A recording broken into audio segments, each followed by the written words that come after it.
मुख्यमंत्री भजनलाल शर्मा की अध्यक्षता में हुई राज्य मंत्रिपरिषद की बैठक में कई अहम नीतिगत फैसलों पर मुहर लगी।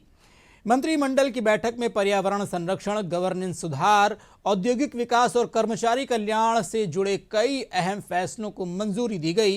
बैठक के बाद प्रेस ब्रीफिंग में उप मुख्यमंत्री डॉक्टर प्रेमचंद बैरवा ने बताया कि राजस्थान वाहन स्क्रैपिंग नीति 2025 के तहत अपंजीकृत, अनफिट और प्रदूषण फैलाने वाले 15 साल से अधिक पुराने वाहनों की वैज्ञानिक, सुरक्षित और पर्यावरणीय मानकों के अनुसार स्क्रैपिंग की जाएगी।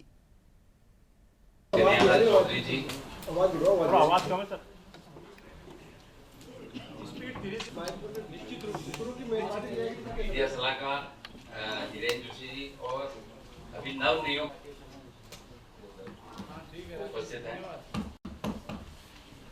तो सबसे पहले मैं एनवायरमेंट की बात करता हूं। Biggest issue is that in Aravalli illegal mining जो सड़कों से हटाए जाएंगे, उनका स्क्रैपिंग होगी। तो अभी जो 15 साल से पुराने वाहन है उनको रिन्यू किया जाता है, तो क्या वो नियम हट गया बिल्कुल कि ये किया जाना?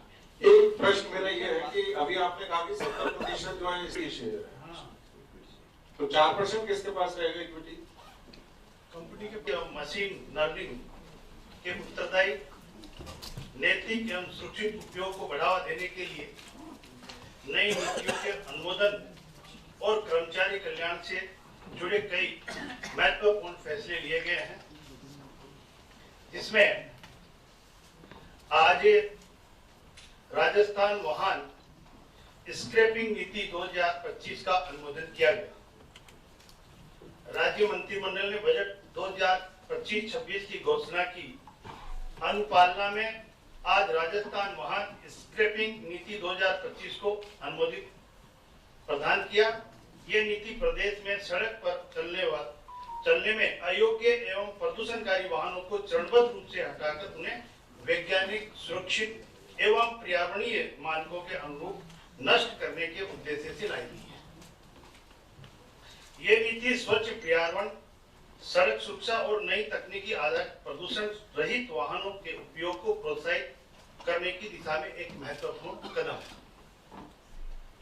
इस नीति के अंतर्गत राज्य में रजिस्टर्ड व्हीकल स्क्रैपिंग फैसिलिटी की स्थापना को बढ़ावा दिया जाएगा। राजस्थान AIML पॉलिसी 2025 का अनुमोदन, जो हमारे युवाओं के लिए बहुत ही महत्वपूर्ण है। राजस्थान को निवेश एवं नवाचार के उभरते केंद्र के रूप में विकसित करने के उद्देश्य से कैबिनेट द्वारा आज राजस्थान AIML पॉलिसी 2026 को स्वीकृति प्रदान की गई है।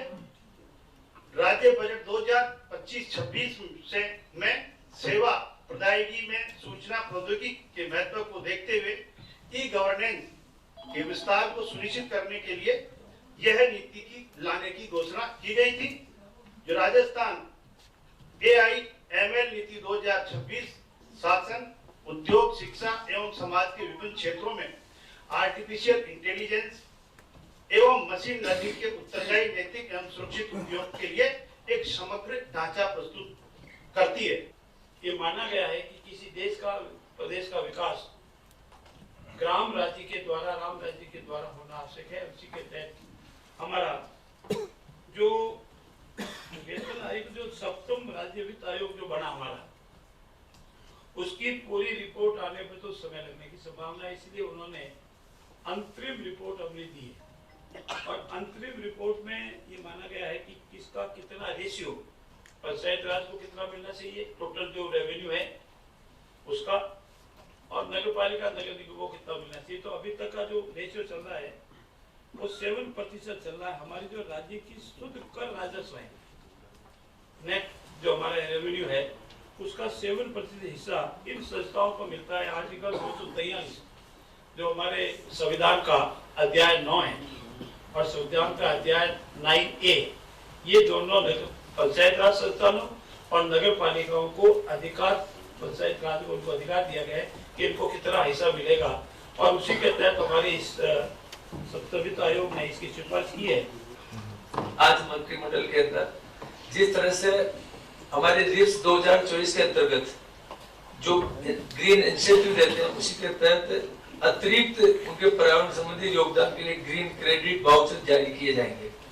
इससे ग्रीन वाउचर 1 करोड़ रुपए तक के हरित निवेश पर 5%, 10 करोड़ रुपए से अधिक के निवेश पर 10% या मैक्सिमम 2.5 करोड़ रुपए के उसको मूल्य के होंगे। इससे आने वाले समय के अंदर जो पोल्यूशन पे कंट्रोल होगा, एक मुख्य काम आज हमारी इसमें इसके साथ।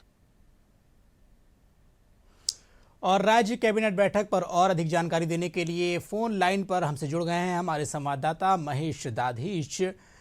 महेश, सबसे पहले तो आपसे जानना चाहेंगे कि आज जो ये बैठक हुई है, कैबिनेट की बैठक हुई है, काफी कुछ फैसले लिए गए हैं, क्या कुछ प्रमुख बातें इसमें निकल करके आई हैं, क्या कुछ बताना चाहेंगे आप?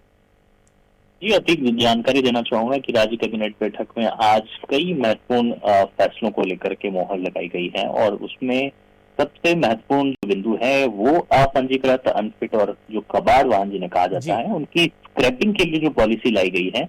अगर हम उसकी बात करते हैं तो राजस्थान वाहन स्क्रैपिंग नीति 2025 को अब लागू कर दिया गया है और इसकी अनुपालना में कहा जा सकता है कि जो प्रदूषण फैलाने वाले जो वाहन हैं उनको चरणबद्ध तरीके से हटा करके एक सुनियोजित रूप से पर्यावरण के मानकों के अनुरूप इनको जो है स्क्रैप किया जाएगा। और इस नीति के तहत में जो रजिस्टर्ड व्हीकल स्क्रैपिंग फैसिलिटी है उसकी स्थापना को बढ़ावा दिया जाएगा, जिसके जरिए वाहनों की जो स्क्रैपिंग है वो पूरी तरह से पारदर्शी हो सकेगी और डिजिटल और ट्रैक किया जा सकेगा।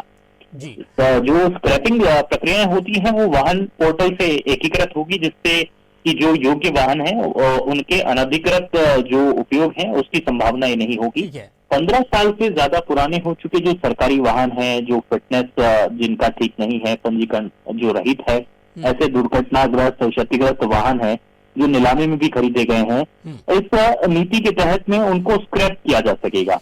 जो अधिकृत स्क्रैप सेंटर से जो वाहन के जो मालिक होते हैं उनको एक सर्टिफिकेट ऑफ डिपॉजिट जो सीओडी है वो जारी किया जाएगा और सर्टिफिकेट ऑफ व्हीकल स्क्रैपिंग भी उनको साथ में मिलेगा। तो इससे वाहन पोर्टल पर डिजिटल जो है अपलोड कर दिया जाएगा और सीओडी के तहत में नया जो भी वाहन अगर आप खरीदते हो तो उसके लिहाज पर आपको जो मोटर वाहन कर है उसमें 50% तक की जो छूट है उसके प्रावधान भी जो है वो किए गए हैं। 2 वर्ष तक इनकी आपसे और भी है, में 33 नंबर रहेंगे। जी, जिस तरीके से ये जो बैठक हुई है, बैठक में पर्यावरण संरक्षण को भी लेकर के बातें हुई हैं, क्योंकि जिस तरीके से अभी हाल फिलहाल का जो सिनेरियो चल रहा था, अरावली की बात करते हैं उसकी परिभाषा को लेकर के, तो प्रधानमंत्री के साथ साथ जो यहाँ के मुख्यमंत्री उन्होंने साफ तौर पर कहा है कि हम इसके संरक्षण के लिए बिल्कुल पूरी कोशिश कर रहे हैं और साथ ही साथ जो अवैध खनन था उस पर भी अंकुश लगाने के लिए जो है बात कही है। क्या कुछ लगता है आपको कि पर्यावरण संरक्षण को लेकर क्या कुछ चीजें हुई हैं? देखिए, पर्यावरण संरक्षण की अनुपालना में ही आज की बैठक को मुख्य तौर पर देखा जा रहा है। जिस तरीके से जो है प्रदूषण नियंत्रण की बात कही गई हो, जिसमें स्क्रैप पॉलिसी को लिया गया हो, तो वहीं ग्रीन क्रेडिट की जो बात है वो भी इसी पॉलिसी में ली गई है। जिस तरह से जो जलदाय मंत्री है, जनस्वास्थ्य मंत्री, उन्होंने कहा कि जो स्थानीय निकाय हैं और जो हरित और टिकाऊ विकास से संबंधित जो परियोजनाएं हैं उनके लिए एक अतिरिक्त प्रोत्साहन उपलब्ध कराए जाने के लिए ग्रीन क्रेडिट वाउचर इनिशिएटिव जो है उसको यहाँ पर मंत्रिमंडल ने मंजूर कर दिया है। इसके जरिए पर्यावरण लक्ष्यों को आर्थिक प्रोत्साहन को जोड़ करके ग्रीन और सर्कुलर इकोनॉमी जो है उसके विकास को बढ़ावा दिए जाने की बात इसमें कही गई है। ये योजना का प्रमुख उद्देश्य जो वाउचर के रूप में ट्रेडेबल और रिन्यूएबल ग्रीन एनर्जी है उसको पर्यावरण के दृष्टिकोण से लिया जा रहा है और सस्टेनेबल परियोजनाओं में जो निवेश है उसको यहाँ पर प्रोत्साहित किया जाएगा। तो ऐसे में कहा जा सकता है कि आज की जो कैबिनेट बैठक, आपने बिल्कुल ठीक कहा कि अरावली का जो विषय है वो इस समय में चर्चाओं में है और पर्यावरण पर सरकार का फोकस दिखाई भी दिया है। तो ऐसे में इस बार जो कैबिनेट की बैठक हुई है उसमें भी इस चीज का असर दिखाई दिया है कि जो भले ही उद्यमों की बात करी जाए या फिर शहरी निकायों की बात करी जाए, नवीकरणीय ऊर्जा, दक्षता, अपशिष्ट प्रबंधन, जल संरक्षण और वायु प्रदूषण ऐसे इश्यूज हैं जिन पर की लगातार काम की जरूरत है और इस बैठक में इनको लेकर के खासतौर पर फोकस नजर आया। लगभग सभी पहलुओं को इसमें जो है छुआ गया है और उसको लेकर के जो है नई नई कुछ पॉलिसीज बनेंगी जो कि जनता के हित में होंगी। बहुत बहुत धन्यवाद महेश, हमसे बात करने के लिए।